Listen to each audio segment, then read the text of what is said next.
ఈ అవకాశాన్ని ఇచ్చేటువంటి బృందానికి నమస్సులు.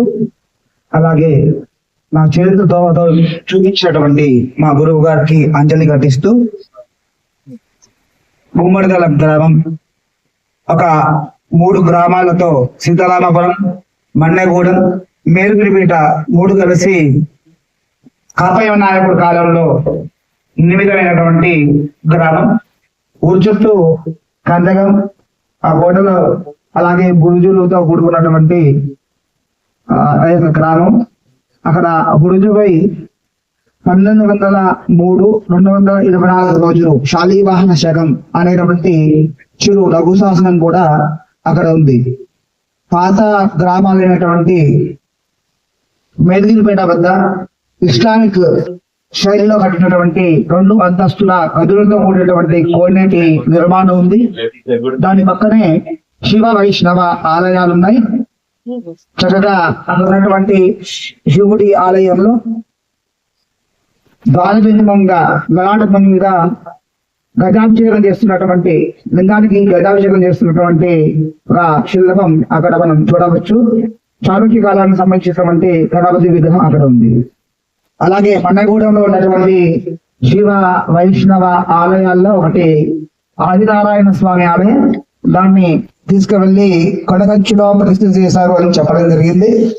అక్కడ కొంత వెనకాల ఉన్నటువంటి మరొక శివాలయంలో శ్రీకాళహస్తిలో ఉన్నటువంటి విధంగా ఒకే పానవట్టంపై 2 లింగాలు, మరొక పానవట్టం మరొక లింగం ఉండడం అక్కడ చూడడం జరిగింది. అక్కడ అమ్మవారి శిల్పము, వినాయకుడి శిల్పం కూడా చాళుక్య కాలానికి సంబంధించినటువంటి శిల్పము.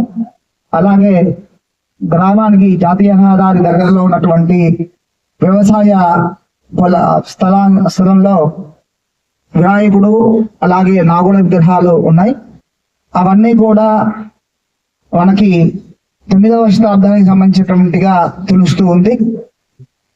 ఆ గ్రామంలో ఉన్నటువంటి ఒక విష్ణుమూర్తి విగ్రహం శయన భంగమలో కాకుండా శయన ఆసనంలో కూర్చొని నిద్రపోతున్నటువంటి సిచ్యువేషన్ లో ఉండేటువంటి నిద్రహస్తము, ప్రసాదిత హస్తాన్ని కలిగి ఉన్నటువంటి విష్ణు విగ్రహాన్ని మనం అక్కడ మాత్రమే మనం చూస్తూ ఉన్నాం.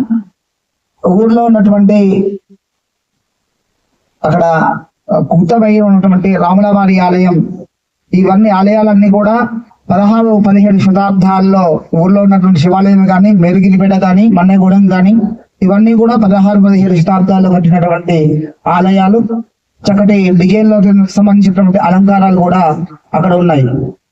ఇక్కడ ఉన్నటువంటి రామాలయంలో రాముడి యొక్క కుటుంబం అంతా కూడా, వారి అన్నదమ్ములు, వారి భార్య అంతా కూడా ఉండడం, ఆచార్య విగ్రహంలో ఉండడం, విష్ణుమూర్తి విగ్రహమే కానీ రాముడి విగ్రహమే కానీ విలాస ఆశ్రమంలో ఉండడం మనం చూడవచ్చు. అక్కడ ఈ మధ్య ఆలయాన్ని అంతా కూడా పడగొట్టేయడం జరిగింది. ఆలయానికి ముందు భాగంలో ఉండేటువంటి ఆలయ ద్వార పై భాగంలో సుగ్రీవుడు మొదలైనటువంటి వానరసేన, గోవర్ధన గిరితారి, సంజీవిని హనుమంతుడు, కాళీయవర్ధన వేణుగోపాలుడు, రుక్మిణి సత్యభామ సమేత వేణుగోపాల స్వామి ఉండడం ఒక ప్రత్యేకత అయితే, మరో ప్రత్యేకత ఆ ద్వారానికి ఉన్నటువంటి చిన్న రంధ్రం నుండి లోపల ఎక్కడో మండపాన్ని, అంతరాలయాన్ని, గర్భాలయాల్లో ఉన్నటువంటి స్వామిని చిన్న రంధ్రం ద్వారా దర్శించుకునేటువంటి వీలుగా చక్కటి నిర్మాణాన్ని ఆ కాలంలో చేపట్టారు. ప్రస్తుతం అవేవి కూడా చూడకుండా అయిపోయేటువంటి స్థితిలోకి వెళ్ళిపోయా.